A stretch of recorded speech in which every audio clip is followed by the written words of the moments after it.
Good evening and welcome to VI Voices. I'm Emile Henderson along with Natalie Nelson, Tang, Clint Ferris, and Boyd McFarland. Tonight is a special night as we are going to be having some candidates from the Board of Education seeking a seat on the Board of Education.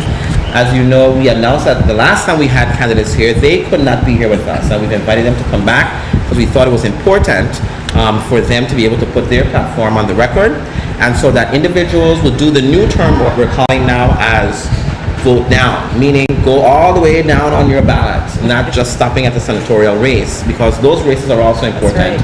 And our Rock Your Voice campaign is one of those that we have to ensure that people are informed and that people are able to go out and vote in all races. And I think that the Board of Education is a very important area for us to be looking into. It is. It's not light fare, and I think anybody that says any of the boards that we elect are light fare and it does focus on the senatorial races or the gubernatorial races in those years, to me, are doing an injustice to the people of the Virgin Islands. I agree completely.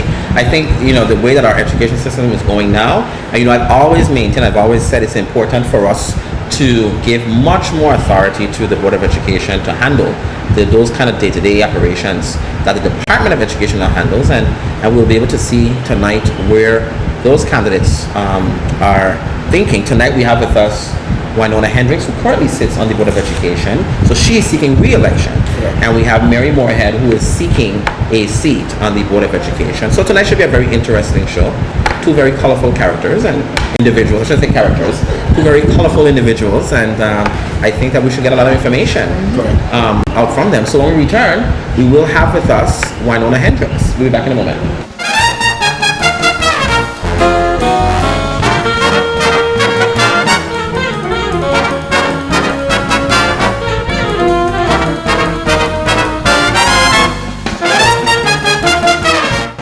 Good evening and welcome back to VI Voices. Tonight we have candidates seeking a seat for the Board of Education, and tonight we have with us sitting here Miss Hendricks. Welcome to VI Voices. Thank you. It is truly a pleasure to have you with us, and what we want you to do initially, just let the audience know a little bit of who you are, if they don't know who you are and why you're seeking a seat on the Board of Education. Thank you. Good evening to everyone. Attorney Henderson, Attorney Tang, Mr. Clint Ferris, and the viewing audience. My name is Emile A. Hendricks. My middle name is Patrice, so a lot of people know me by the nickname Pat. I am number 6 on the Section 4 Board of Education. This is an opportunity for me to seek re-election. I am a lifelong educator. I have served the Department of Education for 32 years. I have been a teacher working at so many schools. I've worked at Eulalie Rivera, Alfredo Andrews. I've served as an administrator at Umuckle, at also Alfredo Andrews, Platamarco, and at one time I served as deputy superintendent. So you know that my passion and my love for the children of the Virgin Islands and its people revolves around education. My platform is very simple, and I use my initials, PAT, I came up with an acronym. He said I'm a very colorful character. So, and the acronym is? The acronym is P for policies, and A, alliances can transform, the T can transform education. So you can say PAT education or push education, or if you want to add culture to it, you could say PATE for education. And it simply means that based on the statutes in Title 17, that we are given the powers and duties to come up with policies, regulations, rules, which influence the educational process. We are responsible in a sense for governance. We're responsible for improving the communication between students, teachers. When you say that you're responsible for governance, what exactly do you mean? What are you governing? Okay, we're governing the process. We have an impact on the curricula. Okay. We have a responsibility of reviewing it before it's implemented. We have a responsibility for checking each and every school, and I say that because it is a laborious process, but we do it because the law says that we must do that. We visit each school, We take a look at the grounds, determine whether they're being well maintained. We take a look at the infrastructure, the bathrooms, the classrooms, to determine whether it's a good or positive environment for the children. Now, in doing that, do you have, and when I say you, I mean the board, Right. have real teeth to effect to do anything? Yes, in a sense we do. I have, since I've been on the board, I've been learning some legal terms, like for example, a writ de mandamus. We realized that we can take the Department of Education to court, so that is having a bite. So we can do that. We can meet with the governor, which we've done on more than one occasion. We have met with the commissioner several times. We have the responsibility of calling the commissioner to us, and we just finished doing that last Saturday. I think that was September 15th. So that's teeth. We have a responsibility for collaborating with the superintendents and finding out. For example, there was a fire at Alexander Henderson School this morning, and there have been times when something has happened at a school and the commission and the Department of Education has not notified the board in a timely manner, and we have spoken about that. So this morning when the fire occurred, we got a call to indicate what was happening. It was safe, that the school was being let out so that they could take care of the debris, etc. So I do think we have some teeth. The problem is there are some laws that are nebulous, or they give the department and the board the same responsibility. So when you have that happening, you have a shift and trying to determine who is responsible. Is it the department's responsibility, or is it the board's responsibility? I will be very honest with you. I think that there's entirely too much politics in the educating of our children, whether it's with the board or the department. And I know that a lot of other jurisdictions where the board is primarily responsible for that kind of on day-to-day type approach, meaning they're the ones that select superintendents, they're the ones that do the stuff that you've been talking about, that has that kind of building maintenance for the facilities of their schools, that you all don't really, you kind of quasi have it, you don't really have it fully. Do you support, and have you championed since you've been on the board, going to the legislature and getting them to transfer those kinds of authorities to the board and let the department handle simply federal grants monies and the monies that go on a broader sense like most state departments do? Yes, on behalf of the board, I have spoken before the legislature on the issue of governance, and I caution us with governance, because as you are right in saying that other jurisdictions do have boards that have or determine who the commission is going to be. If we are going to have governance, we need to make sure that there's some criteria set for who some of the members are going to be. I completely agree. You have to be very careful, else you're going to have some of the same problems that we have now. Agree. But in terms of championing in the process, yes, the board has clearly said we want that responsibility. Okay. But how do we then bring our Department of Education into a system where parents are fully satisfied and the community is satisfied with the products that are created, that come out of the public education system? Because, and we see a challenge that the low-hanging fruit continues to be the Department of Education and the performance of our children. And parents are dissatisfied. So this is another election year, and everybody's talking about education. And Attorney Henderson he will cut them off when they talk about children are our future. How do we really make it a future for our children? Well, I'm going to be honest with you. In terms of our parents and the community taking an interest in education, I honestly don't see a very large percentage of parents being involved in what's going on in education. They might be concerned if the child is sent home for a fight, or they might be concerned if they get an inappropriate grade. But by and large, our community needs to take a more active role in finding out what's going on in the schools. And we can do that by making sure that at the beginning of the school year, each school should be sharing with the parents what are the goals objectives for the school year, what are the strengths and weaknesses of that particular school, because each school has a personality, each school has a climate. And so once parents understand that our strength is perhaps in addition, subtraction, etc., but our weakness is in reading and phonics or comprehension or application, and they understand what that means, then they could be better participants in the process. For example, right now everybody is talking about Common Core standards. Well, parents need to understand what in the world is Common Core standards.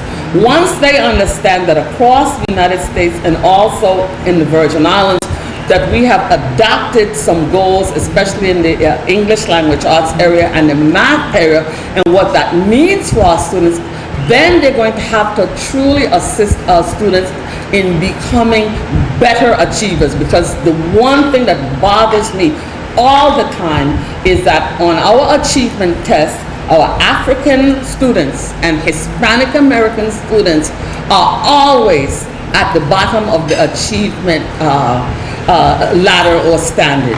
We are underachievers, not because we don't have the brains, but because higher standards, we're not allowing ourselves to accept the higher standards and move up and work towards it. What would you say are some of the positive things? Well, what would you say that has come out of the Board of Education during your tenure that we can look to and say, well, this is a really good benchmark, this is something that's been really positive? Well, I can say to you in terms of accomplishments, and I'm very proud to have worked with 9 persons, and that's a little bit of persons for the boards. One of the things that I might suggest is perhaps the board needs to be a little larger. But accomplishments include, we have come up with the bullying policy. That has been implemented. The neighborhood policy that I think needs more work on it in terms of implementation. We are currently working on the concussion policy. We have worked on the emergency response policy, saying that depending on whether it's a hurricane or a bomb threat or a terrorist, students must be given the following guidelines. We have also spoken about and championed early childhood education. We've done resolutions on violence. It's clear that violence and disruptive behavior does not help the academic process. I can say that the website, although the website was there before our tenure, we have begun to utilize it more. We're participating more at the agricultural fairs. We're making booklets, brochures. We've held a number of hearings, and you know that we're just getting ready to have the hearing on graduation requirements. And if we can do that, that will be a big plus for the 16th Board of Education. And if I may, we are having a hearing at the Curriculum Center on St. Croix on Thursday. I believe it's September 27th. Then we go to St. John Saturday at 11 o'clock, September 29th. And finally, we go to St. Thomas, I believe it's October 10th at 5:30 again at the Curriculum Center. Now, while we're running out of time. Right, I have one quick question though. With your professional staff certifications, what headway have you been able to make in that area? There were some concerns with that. Okay, with staff certification, I think we've increased the number of individuals who have been certified to be teachers. The House Unified Highly, I'm spelling house. Highly objective, uniform, state standards of education that was put in place maybe about 4 or 5 years ago, and a lot of teachers took the opportunity to become certified at that time.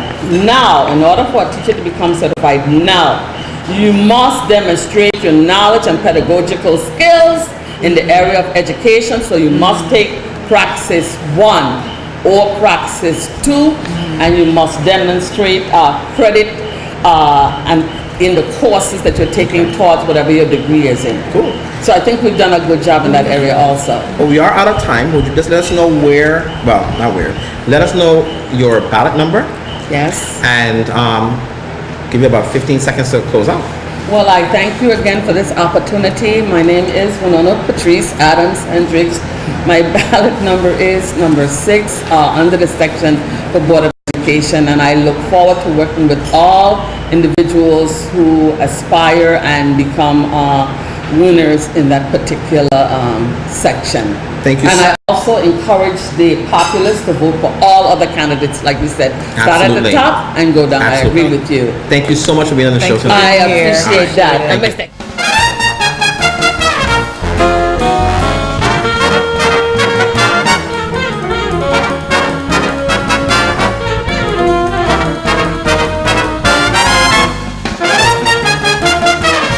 Good evening and welcome back to VI Voices. We have with us now Mary Moorehead, an individual seeking a seat at the Board of Education. Welcome to VI Voices. Good evening, Ms. Moore. It's a pleasure to have you. Of which she just told us she's an honorary member. Yes, because she has been going to every board meeting like she was on the board, right? Yeah. And hopefully, if a lot of people would do more of that, then, you know, we'll have a lot more informed people so they'll know what it is. And as you heard in the opening, we're trying to get people to really come out and look at all of the offices. And I think that this office is a very important one. So let the people know a little bit, for whoever doesn't know who you are. I don't know who that would be, but if they don't, No, there are let them quite a know who few. you are. Fine. Thank you very much for the invitation. You're welcome. And because I do have a lot to be able to share with the people, I note mine down. So I'm going to, if you will just bear with me, there's some things that I need to get out. First, that I'm born and raised in St. Croix. I have a BS degree from Catholic University in Puerto Rico, and I have a master's degree from New York Graduate School. Okay, I started in the Department of Education in 1972, and I was a secondary English teacher known at the time as Mistress Evans. And I need to say that because on the ballot, my name appears as Mary Peggy Moorehead. Okay. Okay? And during my career as a teaching, I was a very active AFT representative, and I was also very involved in the business community, especially the Tourism Association, because it gave me opportunities for my students to be involved in cruise ship visits, in apprenticeships, and to do career exploration and of the likes. And it also gave me an opportunity to broaden my knowledge of the community and the government. I served as the Education Committee Chairperson of the St. Croix Hotel and Tourism Association. And during my term as that Education Committee Chair, that's when we did that project, Give a Warm Crucian Greeting. I don't know if any of you have seen the posters are still around St. Croix in certain places. Okay? I also, while I was teaching, I did have my own business that was known as Evans Limousine Service. While teaching, I recognized that there was a need for a school semester to be changed. The first semester of the school year ended mid-January, and I recognized that that was a problem, particularly with our children in St. Croix, and therefore I brought it to the group Strictly for Youth, who appear on 1620 AM radio, and the students took hold of the idea. They debated it, they advocated for it, they even went to the Senate Education Committee hearing and testified in support of it. And I'm president of the Strictly for Youth subgroup, and I work with Senator Neville James. He put it into legislation, and it is now law. Great. Beginning school year 2013-2014, the first semester of the school year will end prior to December 23rd. Right. I like that. Yeah, It makes makes sense. perfect sense to me. Makes sense. Nobody listening, doing anything during the Christmas festival. Yeah, but does it hold true for the entire Virgin Islands or just for this district? Yes, I pursued it. We were pursuing it just for St. Croix District, but the St. Thomas Senators. It's It's across the board. Yes, so it's now territorial wide. Consistent is probably. Now, I know that you, like we talked, Natalie said earlier, you go to every board meeting, but you're not technically a board member. What do you think you're going to bring to the board if you are in fact elected to the board? Well, one of the things I would like the board to do that really is in their mandate is to have monthly meetings with the PTAs, because I also attend the PTAs, been doing that over the years throughout the whole St. Croix district. As a matter of fact, I'm missing the one for Complex this evening. And I've learned that the parents they need information. And if they had more information, if they would feel better empowered, and they would be then more in a position to help their children and also to help the schools. And it's simply a matter of getting the information to them as well as being able to hear their concerns. So I think the board can play a greater part in bringing the parents more in line and more cooperative with the school system and more involved with the school system. If you're elected, you have 8 other members. I mean, the board consists of 9 members. You have to work. I know Ms. Hendricks said it's a relatively small board, and she would probably prefer it to be a little larger. But what would be on your agenda, on the forefront, that is critical to us right now in this day and time? The board is concerned? The board is concerned. Well, what I see is very important is getting rid of that third-party fiduciary. And I would like to, as soon as I get on the board, look at what would it be necessary for the board to assume that responsibility of administering those federal funds, because that would immediately get rid of a $2 million cost. So that's the cost to have the third party That's the cost of the administer third-party it? fiduciary. Wow. But may I ask Ms. Moorehead? Yes. It's 2 parts, because your platform covered job exploration, and you talk about apprenticeship and all that stuff. One of the things that were burning me is that job readiness. How do we move to whereas our students are prepared for employment at the age of 8th grade? And I think that's something that we need to look at. Okay, and we did it. We used to do it before. I think you would remember when I used to work with a very close friend, and she was a counselor, Natalie Green. We did have a program, career exploration, through my English classes. And we went the whole gamut. We brought the Department of Labor in, and they gave them the preparation that they needed insofar as preparing resumes and things of that sort.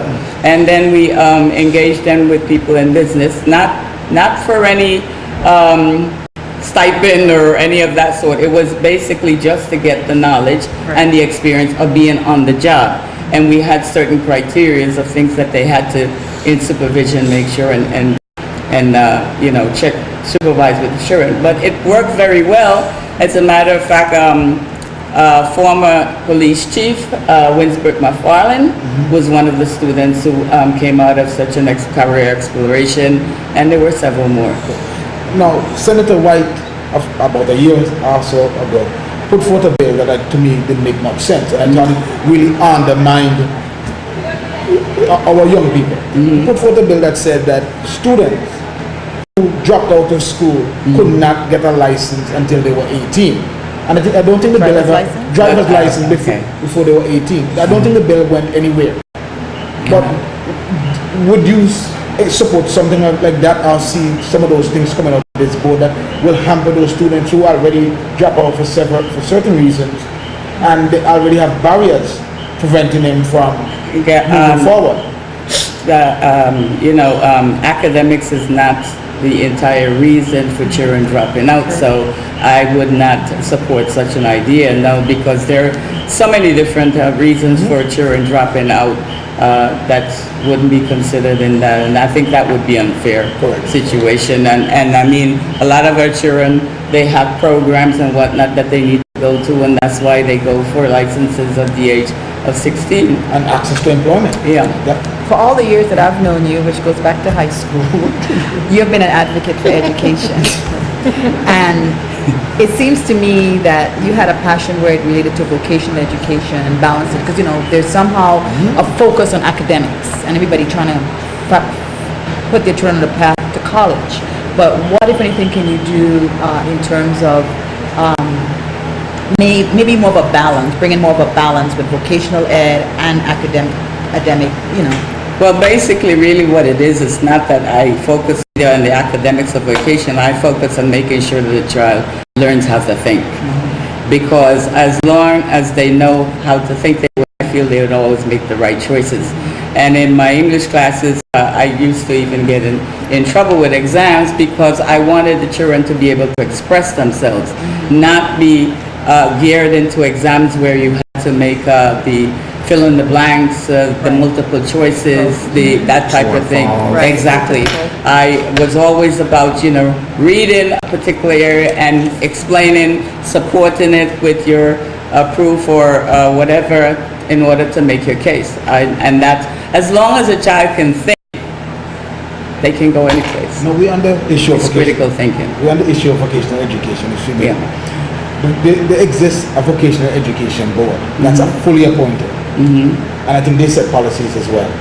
So do you believe that board should be beholden to the Board of Education and should be a function of the Board of Education? Okay, I'm smiling because let me point out I'm a 5th Constitution delegate, and I was the chairperson, or I am the chairperson of the education. Of that adjourned, but go ahead. The education committee, and the article on education reflects a lot of my position on education. And one of the things that was in there was, well, let's put it this way. First of all, the board was given total governance because I believe in that. Naturally, also, yes, with specific qualification, representing all the different stakeholders, the parents, the educational professionals, the procurement people, because and the business people. It is important that the districts have some kind of authority where the board is concerned.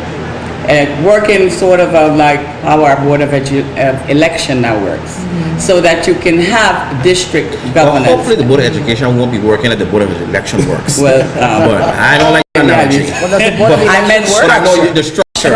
Okay, yes. Okay, I get that. Go ahead. Sorry to interrupt you. Structure. Okay. I lost my thought for a minute. I'm sorry.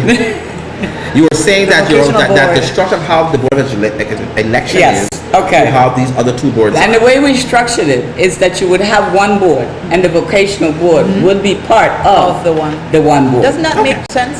Does. We thought it did. I would think Well, it's Okay. We're running out of time, so let our viewers know what your ballot number is. Okay. My ballot number is number 5, Mary Peggy Moorehead, and I do thank you all very much for the opportunity to be here, and I hope that I can talk to you again because it's important that everybody gets involved in education. I agree. We definitely have some more shows, and we'll bring you back. good luck to you. And so we want to make sure that everybody knows. Thank you. Be sure to go down on the ballot. Number 5 for that area.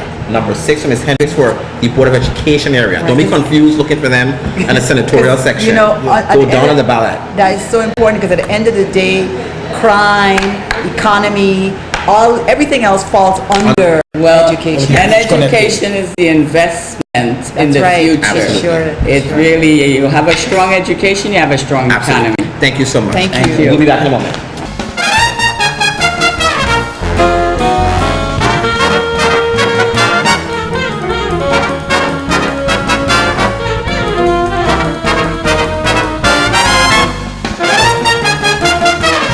Good evening and welcome back to VI Voices. I think tonight was a great show.